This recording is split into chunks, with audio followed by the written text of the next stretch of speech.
So మీరు చెప్పేది ఏంటంటే మన ఎమోషన్సే స్ట్రెస్గా మారి ఆ స్ట్రెస్ చివరికి రోగంగా మారుతుంది, అంతేనా? చాలా వరకు అండి. ఒక 70% ఓకే. డిసీజెస్ మనం మనకున్న నెగెటివ్ ఎమోషన్స్ అనేవి అలా కన్వర్ట్ అవుతాయి. ఓకే. మేము చేసే చాలా సెషన్స్‌లో చాలా ఎగ్జాంపుల్స్‌గా వచ్చాయన్నమాట. ఓకే. ఓకే. ఓకే. వాళ్ళకి ఏం చేస్తారు సింపుల్‌గా, ఇది నువ్వు అన్నెసెసరీ క్యారీ చేస్తున్నావు ఎమోషన్. నీకు ఇది ఓకే. అవసరం లేదు. రేపటి నుంచి దీని గురించి ఆలోచించడం మానేసి ఇప్పుడు మేము హీల్ చేసేస్తున్నాం అని టక్‌మని ఆ ఎమోషన్‌ని రిలీజ్ చేస్తారు. నైస్. ఓకే. అప్పుడు ఆయనకు కూడా ఎప్పుడైతే రియలైజేషన్ వస్తదో, ఆయన ఆ లెసన్ నేర్చుకుంటాడో, ఆయన కూడా ఎప్పుడైతే వదిలేస్తాడో అది కూడా వెంటనే అక్కడి నుంచి పోతదనమాట. సో అంటే మెడికల్ రీజన్స్ లేని అన్ని కార్మిక్ రీజన్స్ ఇక, అవును. అంతేగా? హ్మ్. కర్మలకు సంబంధించినవి మెడికల్ రీజన్స్ దొరకట్లేదు, వీడికి ఎందుకు ఇలా అవుతుంది అంటే దాని వెనుక ఇది ఉందన్నమాట. ఆ! రైట్. మైండ్ని హీల్ చేయడం సాధ్యమేనా? ఇప్పుడు మీరు చేసేది అదేనా? అయితే ఇక్కడ మైండ్‌ని కంప్లీట్‌గా హీలింగ్ అని కాదు. మనకి సబ్‌కాన్షియస్ మైండ్‌లో ఉమ్, కొన్ని ట్రామాస్ ఉంటాయి. కొన్ని నెగెటివ్ ఎమోషన్స్ ఉంటాయి. ఉమ్, ఆ నెగెటివ్ ఎమోషన్స్‌ని, ఆ ట్రామాస్‌ని అక్కడ నుంచి రూట్ లెవెల్‌లో తీయడం జరుగుతుందనమాట. తీస్తారు ఖచ్చితంగా. ఓ, మైండ్ సూపర్. హీలింగ్ అంటే అక్కడ ఏంటి నెగెటివ్ ఎమోషన్ ఉంది ఉమ్, అన్నెసెసరీగా అది తీస్తారు. ఏమైనా Okay. బ్లాక్స్ ఉన్నాయనుకోండి, ఆ బ్లాక్స్ని రిమూవ్ చేయడం జరుగుతుంది. సూపర్. ఆ రకంగా సబ్‌కాన్షియస్ మైండ్‌లో ఉన్న ఆ చెత్తా చెదారాన్ని రిమూవ్ చేయడం జరుగుతుందండి. అట్లా మీరు ఒక మిరాకిల్ వా అనుకునేది ఏమైనా జరిగిందా అండి మీ సెషన్స్ తర్వాత? అంటే అట్లాంటివి చాలా మిరాకిల్స్ జరుగుతూ ఉంటాయండి. ఓకే. అంటే ఇప్పుడేంటంటే మాకు ఎప్పటికప్పుడే ఇది చాలా మిరాకిలస్ సెషన్ అనుకునే లోపు ఇంకొక మిరాకిలస్ సెషన్, ఓకే, అంతే ఇంకో కదా. మిరాకిలస్ అవును. సెషన్ అనేది జరుగుతూ ఉంటదనమాట. ఓకే. మీకొక మిరాకిలస్‌గా చెప్పాలంటే ఒక ఆవిడ ఒక 15 సంవత్సరాల నుంచి ఉమ్, ముడుకుళ్ళ నొప్పులతో బాధపడుతుంది. ఓకే. ఓకే. వాళ్ళు స్టీల్ ప్లాంట్‌లో వాళ్ళ హస్బెండ్ ఎంప్లాయ్ అనమాట. ఓకే. వాళ్ళకి మొత్తం అన్నీ free. Treatment free, medicines free. ఎప్పుడైనా వెళ్ళారనుకోండి చక్కగా మొత్తం టాబ్లెట్లన్నీ తెచ్చుకుంటారు. వాళ్ళు వాడి మిగిలిన పడేస్తారు. మళ్ళీ నెక్స్ట్ వస్తే మళ్ళీ వాడాలని ఉంచుకోవడానికి కాదు. ఎందుకు ఫ్రీ కాబట్టి మళ్ళీ వెళ్ళి తెచ్చుకోవచ్చు కదా. సో అంత ఇది ఉంటుందన్నమాట. అయితే ఇప్పుడు ఆవిడకి ముడుకుల నొప్పులు స్టార్ట్ అయితే ఆవిడ కూడా ఓవర్ వెయిట్ ఉన్నారండి. జనరల్గా ఓవర్ వెయిట్ ఉన్న వాళ్ళందరికీ ఏంటి, మీకు ఎందుకు ముడుకుల నొప్పి అంటే స్కాన్ చేస్తారు, ఏమి రీజన్ దొరకకపోతే మీరు ఓవర్ వెయిట్ అండి అందుకే వచ్చింది అనేస్తారు సింపుల్గా. కరెక్ట్. అయితే ఆవిడ ఒక సంవత్సరం పాటు ట్రై చేశారు, తగ్గట్లేదు. 2 సంవత్సరాలు అయింది, తగ్గట్లేదు. ఓకే, ఈ హాస్పిటల్స్ కాదు అని కొంచెం బయటికి వెళ్ళి అన్ని రకాలుగా ట్రై చేసి 3-4 సంవత్సరాలు అయ్యేటప్పటికి ఎప్పటికైతే ఇది తగ్గట్లేదో మైండ్ ఫిక్స్ అయిపోతుంది ముందు, అవును. నాకు ఇది తగ్గదు. ఎందుకంటే ఇంత ఏజ్ వచ్చింది, ఇంత హెవీ బాడీ ఉంది కాబట్టి కరెక్ట్. నాకు దీనివల్లే వచ్చిందని చెప్పి ఆవిడ ఫిక్స్ అయిపోయారనమాట. అలాంటిది 15 సంవత్సరాలు అయిపోయింది. ఆవిడకి ఎలాంటి ముడుకుల నొప్పులు అంటే, ఇప్పుడు మన హ్యాండ్ ఇలా ఉందనుకోండి, హ్యాండ్ ఇలా ఉంచగలుగుతాం కదా, అలా లెగ్ ఆవిడ ఇలా వంచలేదంట. అంటే ఇలా స్ట్రైట్గా పెట్టుకుంటూ నడవడమే. సో అలాంటి తీవ్రమైన ముడుకుల నొప్పులు ఉన్నాయి. ఆవిడ ఎవరింటికి వెళ్ళరండి. ఓకే. ఆవిడ ఇప్పుడు మా ఇంటికి వచ్చేటప్పుడు కూడా సెషన్ కోసం మాకు లిఫ్ట్ ఉంది అని చెప్తేనే ఆవిడ వచ్చారనమాట. ఓకే. వచ్చారు, సెషన్ చేసాం, సెషన్ అంతా అయిపోయింది. ఆ సెషన్లో ఆవిడతో పాటు ఇంకా చాలా మందికి హీల్ చేయడం జరిగింది ఒకటేసారి. సెషన్ అయిపోయిన తర్వాత మేము ఆవిడ మీద ఫోకస్ ఏం పెట్టట్లేదు. మామూలుగా అందరికీ చాలా మందికి హీలింగ్స్ జరిగాయి కాబట్టి ప్రత్యేకమైన ఫోకస్ లేదు. కానీ సెషన్ అయిపోయిన తర్వాత ఆవిడ ఏడవడం స్టార్ట్ చేసింది అనమాట. ఏడవడం స్టార్ట్ చేసి నా దగ్గరకు వచ్చి, తమ్ముడు నాకు హీల్ అయిపోయిందని ఏడుస్తుంది. మాకు అర్థం అవ్వట్లేదు, ఏంటి ఇవిడ ఎందుకు ఏడుస్తుంది ఏంటి అంటే, అప్పుడు ఈ బ్యాక్గ్రౌండ్లో ఇదంతా చెప్పింది అనమాట. నాకు 15 సంవత్సరాల నుంచి ఉన్న అది పోయింది, ఇదిగో నేను కాల్ మడత పెట్టుకోగలుగుతున్నాను ఆవిడ చూపిస్తున్నారనమాట. దేవుడా. ఆవిడ చాలా చాలా హ్యాపీ ఫీల్ అయ్యారు. అంటే ఒక్క సెషన్లో ఇన్స్టెంట్ హీలింగ్ జరిగింది అది.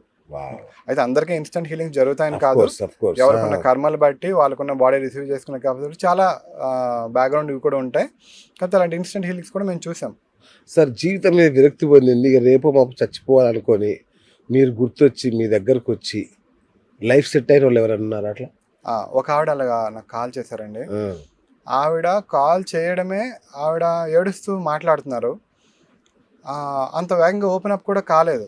మామూలుగా ఏంటండి మీ సెషన్, మీ ప్రాసెస్ ఏంటండి అని అడుగుతూ మాట్లాడుతున్నారు. కానీ ఆవిడ ప్రాబ్లం ఏంటి, ఎందుకు ఇలా మాట్లాడుతున్నారో అర్థం అవ్వట్లేదు.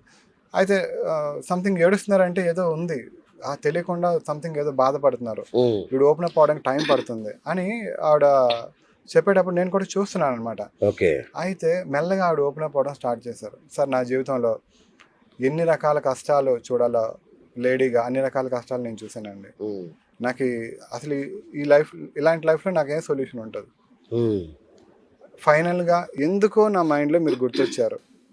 ఓకే, మీకు నేను కాల్ చేశాను అంటే ఆవిడకి మళ్ళీ మోటివేట్ చేసి నార్మల్ స్టేజ్కి తీసుకురావడానికి దగ్గర నాకు ఒక గంటన్నర మాట్లాడడానికి అయిందనమాట. సో అలా మాట్లాడి మోటివేట్ చేసి లేదండి సొల్యూషన్ ఉంటుంది అంటే ఆవిడకి అప్పటికీ అర్థం అవ్వట్లే ఏంటి సొల్యూషన్ ఉంటుంది ఏంటి అంటే, మీరు వెయిట్ చేయండి, అన్నిటికీ ఎండింగ్ అనేది సొల్యూషన్ కాదు. ఒకవేళ ఎండింగ్ చేసుకుంటే మళ్ళీ అది నెక్స్ట్ లైఫ్లో క్యారీ ఫార్వర్డ్ అయ్యి మళ్ళీ ఇదంతా అనుభవించాల్సిన అవసరం కూడా వస్తుంది. సో మళ్ళీ ఎందుకు దీన్ని అంతా ఎక్స్టెండ్ చేయడం అని ఆవిడ కొంత నాలెడ్జ్ ఇచ్చి గైడ్ చేసి తర్వాత సెషన్ చేయడం జరిగింది. సెషన్లో క్రిస్టల్ క్లియర్గా ఎందుకు ఇప్పుడు ఇలా జరుగుతుంది ఏంటి అనేది కంప్లీట్గా ఓపెన్ అప్ అయిందనమాట. ఆవిడ తర్వాత నాకు మెసేజ్ పెట్టారు. ఏమని మెసేజ్ పెట్టారంటే, సార్ మీరు చేసిన ఈ సెషన్ ద్వారా నా హెడ్ మీద నుంచి 1000 టన్నుల వెయిట్ని ఇలా తీసి అలా పడేశారు సార్ మీరు అని ఆవిడ మెసేజ్ పెట్టారనమాట. 1000 టన్నుల బరువు అంటే ఏంటి అలా పెట్టారని నేను అనుకున్నాను అనమాట. ఇంకోటి ఏం పెట్టారు తెలుసా కిందన, సార్ ఈ సెషన్ల పవరు ఎంత అనేది మీకు తెలుసో తెలీదో నాకు తెలీదు, కానీ నాకు మాత్రం బాగా అర్థమైందండి. అంటే ఆవిడ ఏమంటున్నారు, నాకే తెలియనంత పవర్ ఆవిడ ఫీల్ అయ్యారంట. అది ఆవిడ పర్సనల్ ఎక్స్పీరియన్స్. చివరి స్టేజ్ వరకు వెళ్ళి ఓకే మళ్ళీ లైఫ్ బ్యాక్ టర్న్ అయ్యి కంప్లీట్గా టర్న్ అయ్యి మళ్ళీ చక్కగా లైఫ్ని లీడ్ చేసుకుంటూ వెళ్తున్నారంటే నిజంగా మీరు చెప్తుంటే నాకు నమ్మాలో తెలియలేదు. అంటే ఇన్ని అద్భుతాలు కదా నిజమేనా అనే ఒక ఫీలింగ్ నిజంగా వండర్ఫుల్. మీరు ఎప్పుడైనా డిస్టర్బ్ అయ్యారా ఇట్లాంటి స్టోరీస్ విని, మధ్యలో సెషన్ మధ్యలో భయపడడం కానీ వీళ్ళ కథలు విని ఎమోషనల్ గా ఫీల్ అవ్వడం కానీ ఎప్పుడైనా జరిగిందా? జనరల్ గా ఏంటంటే నన్ను చూసిన వాళ్ళు, నాతో మాట్లాడే వాళ్ళు చాలా మంది ఏమంటారంటే నేను అన్నింటికీ అంటే ఎమోషనల్ గా నేను అటాచ్ అవ్వనండి. అవును, మీ ఫేస్ చూస్తే అర్థమవుతాయి కదా. అంటే ఇప్పుడు ఇంటర్వ్యూలో మాట్లాడుతున్నాను కాబట్టి మరి కొంచెం ఓపెన్ అప్ అయి మాట్లాడుతున్నాను. సో ఏంటంటే అంత హ్యాపీనెస్ కి ఎక్కువ నేను ఫీల్ అవ్వను. అలాగే ఏదైనా ఒక సాడ్ అంటే సెషన్స్ లో కాదు, రియల్ లైఫ్ లో కూడా నేను అలాగే ఉంటాను అనమాట. మా ఇంట్లో వాళ్ళందరూ కూడా నన్ను కొంచెం ఒక సెపరేట్ కేటగిరీ పర్సన్ లాగా దేనికి రియాక్ట్ అవ్వరు అని చెప్పి నన్ను అంటూ ఉంటారు. ఓకే, అంత అంటే రిజర్వ్డ్ గా ఉంటారు మొత్తం. రిజర్వ్డ్ అని కాదు, పలానా ఏదో జరిగింది అంటే దానికి ఇమీడియట్ గా బాధపడిపోవడం కాదు. ఓకే జరిగింది, దీనికి సొల్యూషన్ ఏంటి, లేకపోతే నెక్స్ట్ ఏం చేయాలి, అలాంటి థింకింగ్ లో నేను వెళ్ళిపోతాను తప్పితే సంథింగ్ ఏదో ఒక ఇంట్లో ఒక కాస్ట్లీ ఐటమ్ పాడైంది అనుకోండి, ఓకే పాడైపోయిందా సరే ఓకే ఇప్పుడు నెక్స్ట్ దాన్ని ఎలా రిపేర్ చేసుకోవాలి అంత మైండ్ సెట్. కానీ పాడైపోయింది బాబు అనుకొని బాధపడ్డాలు అలాంటివి ఉండవు అనమాట. మొన్న ఇలాంటిది ఒకటి చెప్తాను సార్, నేను ఒక లేడీ ఇంటర్వ్యూ చేశాను, ఆమెను అడిగా అనమాట ఈ కర్మల గురించి మాట్లాడుతూ. ఆమె మామూలు సాధారణ డివోటీ ఆమె. నేను అడిగా, అమ్మ మీ భర్త వేరే ఆమెతో వెళ్ళిపోతున్నాడు, ఏం చేస్తావు ఇప్పుడు, నువ్వు నేర్చుకున్నావు ఇదంతా ఏం చేస్తావు అని అడిగా. మామూలు లేడీస్ ఏం చేస్తారో మీకు తెలుసు, మొత్తం ఇల్లు బీకి పందిరేసి విధ్వంసం సృష్టిస్తారు. ఆమె ఒకటే అంది నాతో, సార్ బహుశా గత జన్మలో నేను ఆయన భర్తనై ఉంటాను, అతను వదిలేసిపోయి ఉంటాను లేదా హింసించి ఉంటాను. సో ఇప్పుడు దానికి ఆయన కర్మ, నా కర్మని ఇలా చేస్తుంది, నా కర్మ ఇది, కాబట్టి దీన్ని ఎట్లా చేయాలని ఆలోచిస్తాను తప్ప అంతకు మించి ఓకే ఇది కర్మ విమోచన జరుగుతుందా నాకు, ఇది ఎంత దూరం వెళ్తాను ఆలోచిస్తాను తప్ప ఆయన మీద కోపం ద్వేషం నాకు ఏముండదండి, ఇదంతా కర్మ సంబంధమైన అనేసరికి నేను ఆశ్చర్యపోయాను సార్. అంటే ఒక సాధారణ మహిళలో కూడా ఇట్లాంటి అవేర్నెస్, ఈ కర్మ సిద్ధాంతం ఒక గొప్పతనం, నాకు మిరాక్యులస్ నిజంగా.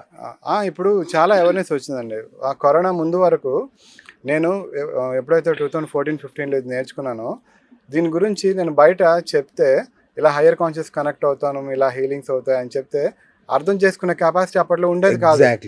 ఓకే, మాకు బాగా తెలిసిన ఫ్రెండ్కి ఇలా సబ్ కాన్షియస్ హైయర్ కాన్షియస్తో మాట్లాడతాం అంటే ఆయన వాళ్ళ ఫ్రెండ్స్కి చెప్పేటప్పుడు రవికాంత్ అనే మా ఫ్రెండ్ ఆయన ఉన్నారు, ఆయన ఆత్మలతో మాట్లాడుతుంటారు అని చెప్పారు అన్నాడు.